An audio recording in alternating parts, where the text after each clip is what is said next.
so one of the innovative elements of the Starboard AC72 is the dynamic storage pool. And in order to understand the benefits of that, we have to step back a little bit and look at what people have been doing in storage over the past 20 years. So if you look back, 20 years ago, we had a need to try and understand how to improve the data protection that was available on storage systems as you designed storage systems with more and more disks. And this is where RAID came in, the redundant array of inexpensive disks. And essentially what RAID did was enable you to set up data protection mechanisms as you stripe data across different disks. And a couple of obvious RAID types were RAID 1 and RAID 5. RAID 1 mirroring, essentially set up in this case 6 disks, and it would duplicate the data on 3 disks on another 3. The benefit of that, of course, is if you lose drives, you can still be up and running. The problem is you're only getting 50% of the capacity of your system. The other element of RAID that's a problem is that in a RAID group, all the drives traditionally had to be the same size. And then as you built out other RAID groups, so for instance maybe a RAID 5 group, what would happen is you'd have to then set up new drives here. You may not fill the capacity of any of these RAID groups. So there's an inefficiency inherent in the system. Now, RAID 5 helped in terms of efficiency by creating parity bits, which ran on the system and enabled you to reconstruct the drive. So you didn't have this 50% overhead, but then you have a little bit of a performance impact as well. So there's inefficiencies, there's performance impacts, and then there's the management of these array groups, and that has proved to be very complex. As we get larger and larger disk drives, another issue is that it takes an awful long time to rebuild a disk drive. A 2 terabyte disk may take 24 hours to rebuild in a system. If that system's actually running and doing the work of your business, this could take a week. And that means that if you have a failure, you're in a degraded state for that period of time. So let's move on a little bit and see what people have done to try and alleviate that problem. People started building out a more hybrid system. And in those hybrid architectures, they still retained the RAID controllers, they still retained the underlying RAID groups, but they tried to abstract the management of that into a simpler context where you could more easily grow particular pools of data for particular applications. And they did that by putting on top a series of storage pools. Now, this helps in the management of that data, but it really doesn't help in those underlying issues of RAID rebuild times. It doesn't help when you think about the efficiency overall of the data that's running on those RAID groups within the system. It helps somewhat with the management of those RAID groups and the expansion as you're looking at setting up particular pools of data. But also, of course, it adds in another layer of complexity and management to the whole equation. So the Starboard Storage AC72 sets about trying to solve that in a very innovative way. We create one single pool out of all the disk drives in the system. And we're going to talk more in a second about what that means in terms of the efficiency of the system. But at a simple level, all of the data that's on these different pools can be crafted towards particular applications. So you can have many different application instances with different availability and different performance characteristics on those systems. And you can also then have a single SSD acceleration tier which is used on demand by those systems when there's a heavy workload placed on any of those particular applications. What this means, though, in effect, is we do solve a lot of the traditional problems of RAID. We make it extremely easy to manage. We take away the concept of those RAID groups, which are traditionally inefficient in the way that they actually can use all the data. In this system, we can use every single piece of capacity within that system. We can mix and match drive types, and we can mix and match drive sizes within that storage pool. But we can then still allocate a particular application to a particular drive type if we wish. Now, in doing this, we improve a number of things. We improve rebuild times, we improve availability, we make it easier to manage, and we create much better efficiency. And when you bear in mind that the AC72 does this for multiple mixed workloads across CIFS, NFS, iSCSI, and Fibre Channel, you get an incredible amount of capability from using a dynamic storage pool like you have in the AC72. Truly a modern architecture. So we talked about the dynamic storage pool in the Starboard Storage AC72 and how it can help you improve rebuild times, improve availability, make it easier to manage your storage, and improve efficiency. But how does it do that? Let's take a look at the underlying kind of technology that allows us to lay out the data in a really powerful way for all of your mixed workloads and your applications. So essentially, if we come across and take a look at a dynamic storage pool, I've got an example here where maybe we had 36 drives in a system. Every single one of those drives is actually incorporated into one single pool of storage. Now that pool of storage, though, may have different types of drives. The red drives here may represent a 15K set of drives. The blue may represent a 7200 RPM drive set. Now, within this 7200 RPM drive set, you can also have different sizes of drives. So we could have 1, 2, 3 terabyte drives within that. Now, as you manage it, though, you're going to see an entire single pool of storage that you can then carve up from a thin provisioning perspective to deliver capacity to an application.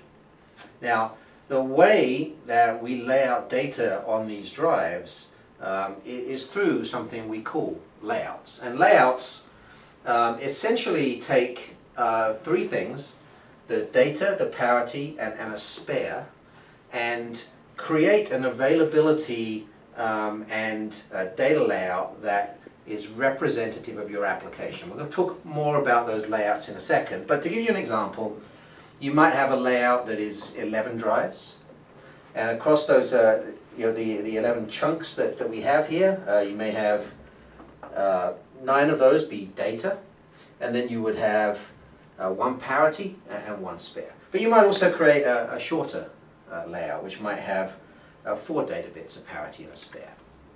Now, if I wanted to lay those out on the disk, what might happen is, let's take the 6 chunk system.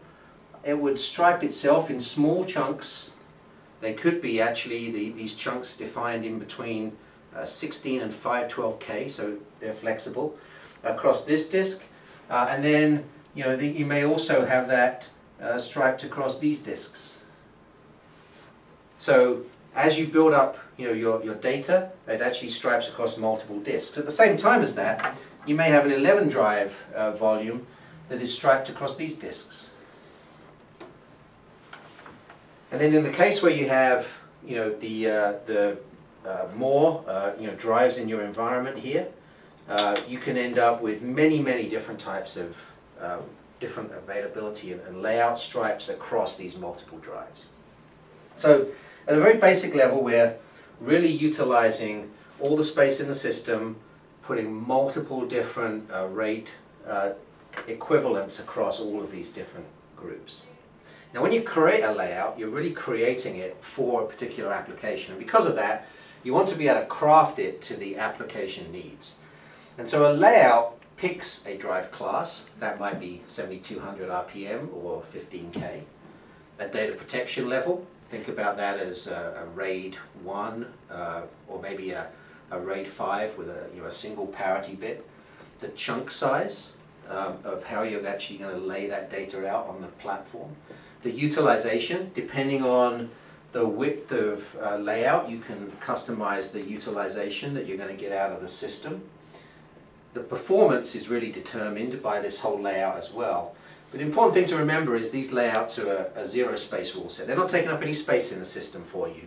They're just delivering the characteristics of how you're laying out data on the drives.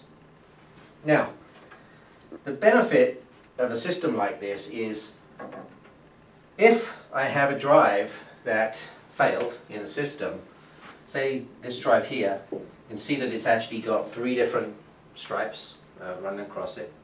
What will happen in this instance is that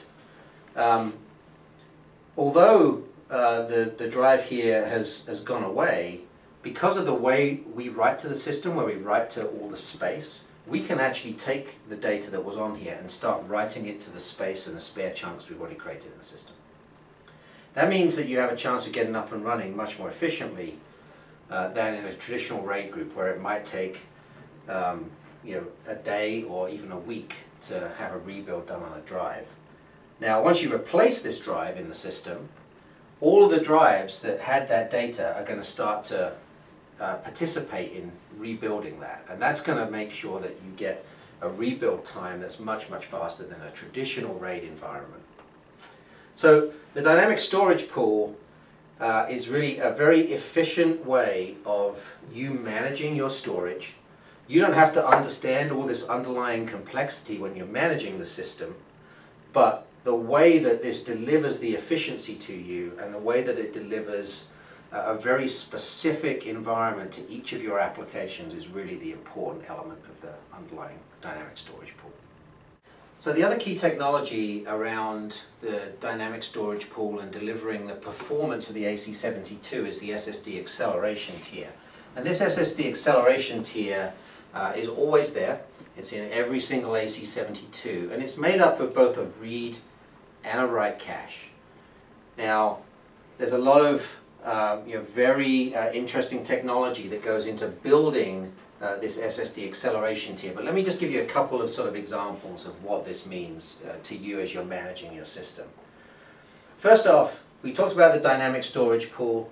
On top of that dynamic storage pool, you can create different layouts which represent the best way to deploy a particular application on our system.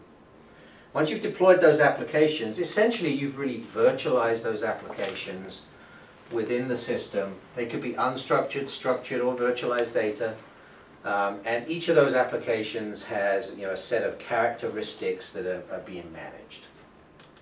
Now, in any environment, you typically have a very dynamic set of access to data. You're never really sure when a particular application is going to get hit.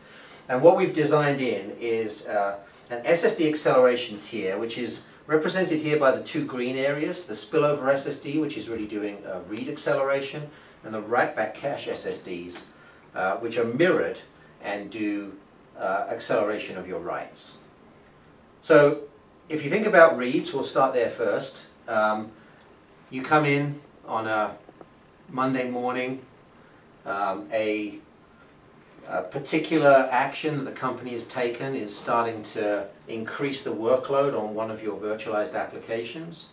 That application starts to get heavily utilized by the people in your company, more so than typical. It would actually be copied up to the accelerator tier and eventually into the spillover SSD. So as you're accessing that system, you've got this constant and immediate performance acceleration for that particular workload. And as the SSD spillover fills, it evacuates the least access data and then continually replenishes that with the data that's being accessed at that given point in time. So any of these workloads at any point in time can be accelerated using this tier. Now, when it comes to writes, there's some real intelligence built into understanding how to route the data. Of course, we support iSCSI, CIFS, NFS, and Fibre Channel on the system. What we use is a technique called I/O stream detection to ensure that either the random or the sequential writes are handled appropriately. So if you have a random write that comes into the system, that random write is going to be sent to the write-back cache, and then we can acknowledge that write in a very fast and efficient way. But if you have a sequential write, the most efficient way to handle that is to actually write that directly through the system and all the way down into the hard disks. So you don't burden the write-back cache with that particular workload. So this is a very efficient architecture where we're looking at the context of the data that's actually coming into the system. We're routing it appropriately to the dynamic storage pools. We've got layouts and volumes created on that dynamic storage pool that represent the best way to actually handle each of those applications. And then as the demand for any of those applications increases, it immediately gets sent to the spillover SSD so you can accelerate the performance of the reads for that particular workload. And that's the power of the dynamic storage pool combined with our SSD acceleration tier.